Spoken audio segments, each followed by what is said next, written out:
and checked his Audemars Piguet without looking up. How long does it take you to move one bag?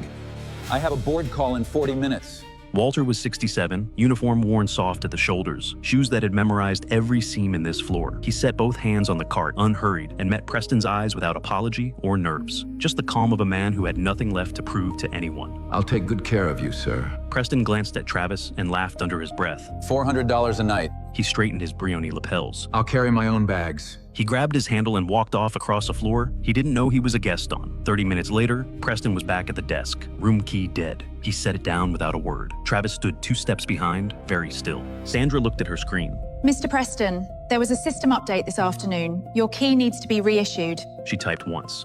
Also, your room has been moved to the presidential suite. No additional charge. Preston frowned. Why? Sandra placed a small card on the counter and slid it forward. Mr. Harmon thought you might be more comfortable there. Preston picked up the card. Walter J. Harmon, founder and owner, Revere Hospitality Group. He read it once, then again. His jaw tightened slowly, the way a door closes before it locks. The color moved up from his collar to his face, the kind that doesn't come from heat. He swallowed once, set the card down flat, and his hand didn't move away from it right away. For a man who filled every room with his voice, the silence coming off him right now was loud enough to hear. Travis said nothing. Sandra said nothing. Across the lobby, Walter was holding the front door open for an elderly woman carrying 2 bags.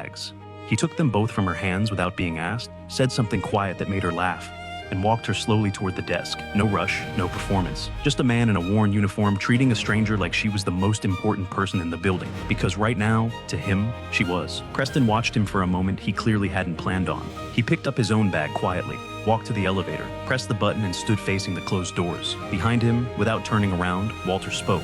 The room is just a room, sir. What you carry in with you is the part that stays. The doors opened. Preston stepped inside. He didn't look at his watch. The people who build things